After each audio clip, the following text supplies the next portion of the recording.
The budget matters.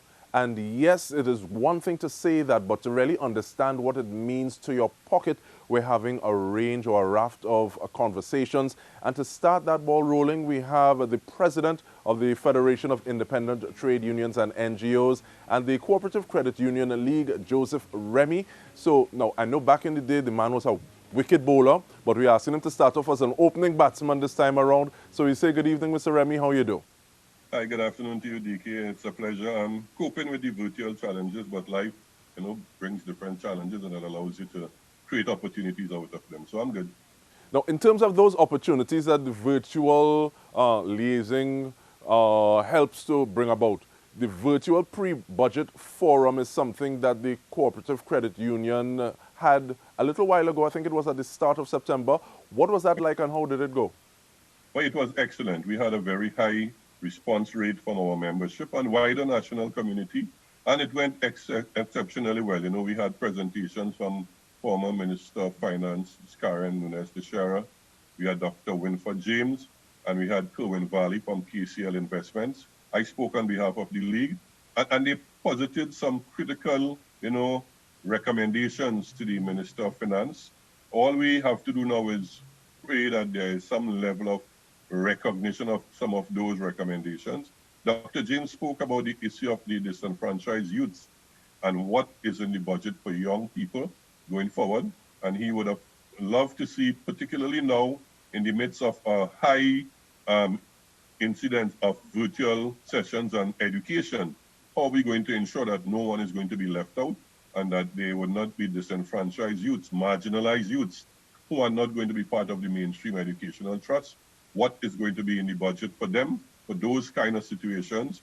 Ms. Nunes de Shara spoke about the actual challenges we were having with economic growth over the last few years.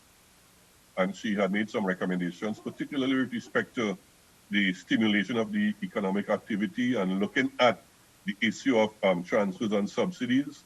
And Mr. Valley had a very different perspective in terms of private equity investment opportunities for credit unions and for the wider national community in the face of the pandemic, where the actual face-to-face and these board meetings that normally take place in one room actually occurs. He indicated that there is now an upsurge of online transaction that is now putting the private equity situation in a different perspective, and you would hope to see a lot of that kind of trust taking place based on the new economic paradigm that we are faced with. And I related to some of the promises that would have been made to the cooperative credit union sector earlier on relative to the new legislative framework and the role that credit unions could play in national development. Hopefully, we will see something in the budget. The indication from the cabinet appointment so far is not one that is 100% positive for the movement, but we live with optimism. I am an eternal optimist, and I hope that something positive will come out in terms of the way forward for the movement and its role in national development. Well, they say that hope is the last thing to go, so we will see how this bears out with your eternal optimism. But even before you get to the structure of the cabinet and why that has you a little guarded or a little wary, what, from your perspective, what is the status of labor in Trinidad and Tobago at this point in time? Well, labor from an organizational perspective has its challenges. Labor is still pretty strong. I would want to posit that it is still pretty strong. There are some areas that I believe that the movement has to now embrace, particularly in the face of, the whole virtual arrangements where remote working is now becoming very, very popular. How do you mobilize and organize on the shop floor against the backdrop of a virtual presence in your workplace? Those are some of the challenges that the labor movement will have to contend with. How do you organize the internal structures of the union with respect to the union democratic structures, with respect to things like your annual convention and your general councils, your election of officers? You now have to embrace the virtual method of doing those things, which is going to be a strong shift in terms of members, what they have been accustomed to over the years. And change is imminent. But, it has to be gradual. Sometimes you have to wean people into a new paradigm. In this case, COVID has forced us to go into a new paradigm. And those are some of the challenges that the labor movement is facing.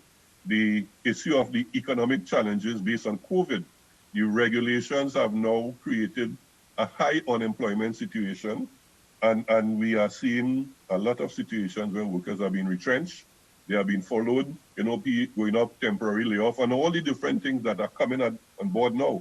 We used to read about those things that happening in other European and Scandinavian countries, but it is right here now with us in our faces, and we have to now adjust to suit those particular circumstances, all the time ensuring that we protect the rights and the interests of the workers while ensuring that there is economic growth and development at the same time. So labor is challenged just like any other sector, but we are coping at the same time. No, and you said you're a bit cautious about that composition of the cabinet. Does that play into your perception of the status of labor at this point in time? Well, I know one of the things that the movement would have questioned is the appointment of the Minister of Labor. We have not had any experience with him in the labor movement in the past. He has no track record of any kind of involvement at that level. Even in the strong corporate sector, while they said he was some manager at Lake Asphalt and he would have had some experience in supply chain management, we are still uncertain as to what values he's going to bring and add to the Ministry of Labor. And then on top of that, they have disaggregated a lot of other operational areas from the ministry. So he's now solely responsible for labor, whereas the small and medium enterprise or the small enterprise and the cooperative movement has now been transferred to the Ministry of Youth and National Development. And that is one of the areas that we are seeking clarification on, the alignment between what that ministry is required to produce and what the Cooperative Credit Union movement stands for and what it's supposed to mean in economic development going forward.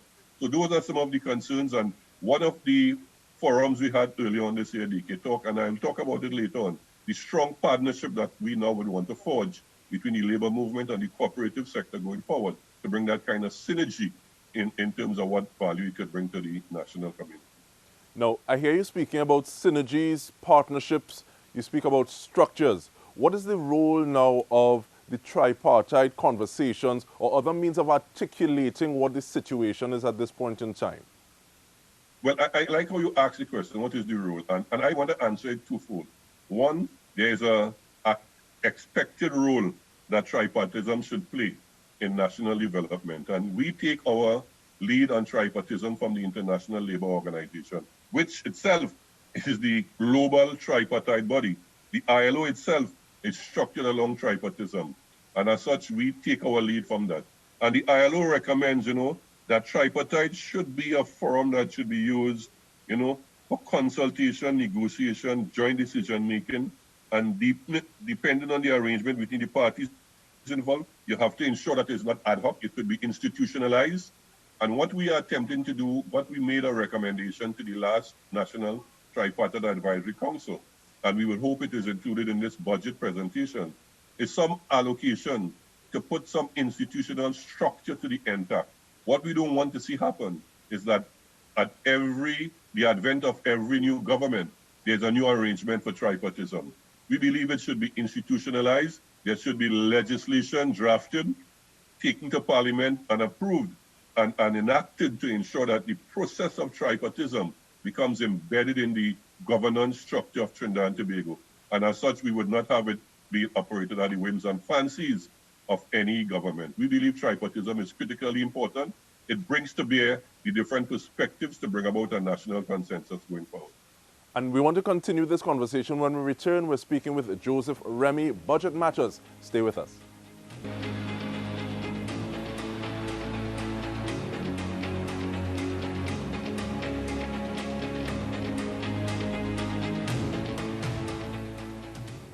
Welcome back. We're speaking with Joseph Remy, President of the Cooperative Credit Union League, as well as FITUN. And we were speaking about tripartism just before we took the break. But Mr. Remy, what kind of responsibility, role, action, what would you like to see from Labour even before we get to the position of tripartism?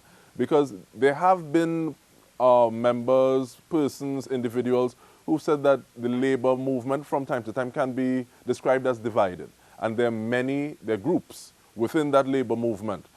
Is it time, you think, especially during the disruption of COVID, that everyone is on board. We're moving together, because it seems as though on a daily basis we're being told that we have less and we're expected to do more. Well, let me just say from where I sit and from the experiences so far, there is good consultation between the respective federations, while the ultimate aim and the ideal situation is to have one confederation of all the different federations working in unison in a collective and cooperative manner to ensure that the interests and the welfare of workers are taken on board. The maturity that has been displayed in the movement is quite exemplary. All the federations have been collaborating. We are all part of the tripartite forum. We are all part of NTAC. Each federation has representation. And let me add to the fact that there is consultation among the federations on critical issues going forward. Case in point, and I could recall when we were at the Communication Workers Union, and there was the issue with the tourism development company workers. If you could recall, the entire labor sector removed itself from NTAC in protest about the manner in which that closure was done. And we have done it on other occasions collectively and collaboratively. So yes, we have different federations, but we collaborate on critical issues. We talk about the issue of unresolved negotiations. We have a common position at the NTAC forum. We talk about what happened at Petrochin. We had a common position at the NTAC. And on critical social and economic issues, we get together and we collaborate, and we ensure when we represent ourselves at the tripartite forum, we are representing the labor movement and not one federation having a different view to the other. I think we are doing pretty well in terms of collaboration and cooperation there. How do we take that forward in terms of some of the partnerships, or even before we get to partnerships? You started speaking to recommendations that came out of the webinar. What are some of those recommendations, or what are some of those concrete steps that you want to see coming out of this budget to help take us forward during this pandemic and beyond? Okay, well, one of the things that the movement, let me talk about the trade union movement in particular. We have been recommending that there should be a stimulus approach, stimulate the economy and create economic opportunities going forward. And we said that there should be a development fund, and the fund should be structured as an investment opportunity. And I want to say that carefully so that we will have a distinction between what was proposed on the political platform and what we are saying. It should be an investment opportunity for institutions like the pension funds that trade unions and companies have, that they have idle liquid funds lying there without any good creative investment opportunities, for the unit trusts, for the NIB, for credit unions to have that investment opportunity. The government in itself could now be able to have capital that they could now use in areas like agriculture. And we are saying, get down into the nitty-gritty of agriculture and create opportunities for agri-processing, which in turn will create employment opportunities. Inject some funds into the small and medium enterprise sector through developmental opportunities. You know, while the loans are there, remember those loans have to be repaid. But if you create an environment where it is easy to do business in Trinidad and Tobago for these small and medium enterprises and give them the space to flourish, one, they create employment opportunities and they stimulate economic activities.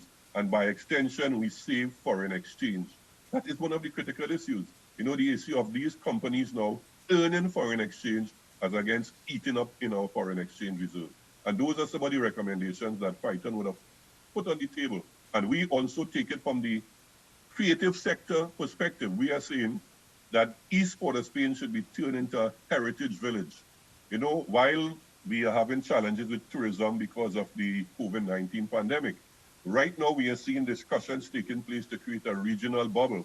And we believe if you have some kind of incentive and some opportunities, when tourists come to Trinidad, they use East Port of Spain as a heritage village. And you have opportunities for the guys in Calypso, in Steel Pan, in craft and all those things to display their talent and have it on sale and give them employment opportunities. That is one of the recommendations that FITUN would have made. And we believe if we look at using the creative arts sector to stimulate economic activity, it will go a long way in bringing us out of the situation that we are in. No, I appreciate the fact that you've gone, you haven't just stayed on labor, but you have looked at different sectors. And that leads me back to the question of partnership. Because sometimes people say we want money. And then when you ask what you want the money for, then you want it for a specific item. Are there partnerships that you see that can be done quite easily or simply so that you mitigate having to say, okay, well, we need money as the step to getting this? How can we bridge some of those needs and resources? Well, it's a very interesting question and a very interesting concept. And I take it from the position of FITUN's creation. FITUN was created along the line of partnership. We went outside of the traditional framework for trade unions, structure and federations. Remember, if you look at the other federations, they are just strictly trade unions. We are independent trade unions and non-governmental organizations. So the concept was to form that partnership with NGOs and civil society so that we could reach out to the wider community and have that outreach to them, gather their thoughts and their views so we could bring it to the table. And that is a partnership arrangement. We are working closely to see how we could have the Cooperative Credit Union movement, who has a critical role to play in terms of economic survival of a lot of working class people, to work with the trade unions in terms of creating employment opportunities, doing some kind of investment if there is excess liquidity in the movement and there is no investment opportunities. How could we channel that into some kind of creative sector? Working and trying to encourage cooperatives in the creative arts sector, because what you want in that sector is for the pooling of resources for economies of scale. And when people try to go it individually, you find you just have few making it as a success story and a lot of others being left out on the wayside. We believe the use of the cooperative business model in the creative arts sector is one critical area of cooperation that we could see bringing added value to Trinidad and Tobago in terms of economic development. And then the whole tripartite process. We believe it should now be multipartite. Encourage more partners who have a critical role in economic development and national development to be at the table to discuss developmental strategies for Trinidad and Tobago going forward. Credit union sector, the civil society sector, they should be involved in those discussions, and they are left out because it's strictly government, business, and labor. That is the structure of the social dialogue system. And we should rename it from tripartism to social dialogue, where we involve all the social partners. Now, you spoke about the regional bubble, and I'm very happy you did, because I want to talk about an increased regional focus. Now, if we're looking at saying that further afield is harder to access, and you just spoke about if we don't hang together, we might all be hung separately. What are your thoughts or your hopes for an increased regional focus and how the budget can address that? Well, I would hope that the government will look at that. We have CARICOM to me is something that we have been touting for quite a while that should accrue benefits to each individual state in the Caribbean region. And where we sit in the labor movement, we believe the secondary bodies in the region are much more successful and productive than at the governmental level. I'm involved at the credit union level at the regional stage, and we have a very good structure in there, the Caribbean Confederation of Credit Unions. We have the Labor Congress, the Caribbean Congress of Labor. They have been making a lot of inroads, and we are saying to the government, engage those persons at that level, engage those persons at the CARICOM level, and let them bring to the table a different perspective. And that in that way, you'll get a kind of grassroots input into your economic developmental activities. What we see happening is that we rely too much on the economists who sit at a particular level. In another forum, we call it econocracy, but we don't want to have that encouraged too much in Trinidad and Tobago. Let us get everyone involved in developing the economic structure going forward. And we want to thank you for involving us so much, Mr. Remy, and getting the ball rolling. So everybody coming after us as standard, because you set it here. So we want to thank you very much, Joseph Remy, and we want to thank you as well for tuning in on behalf of the entire news team. I'm DK Rosta. Have a good night.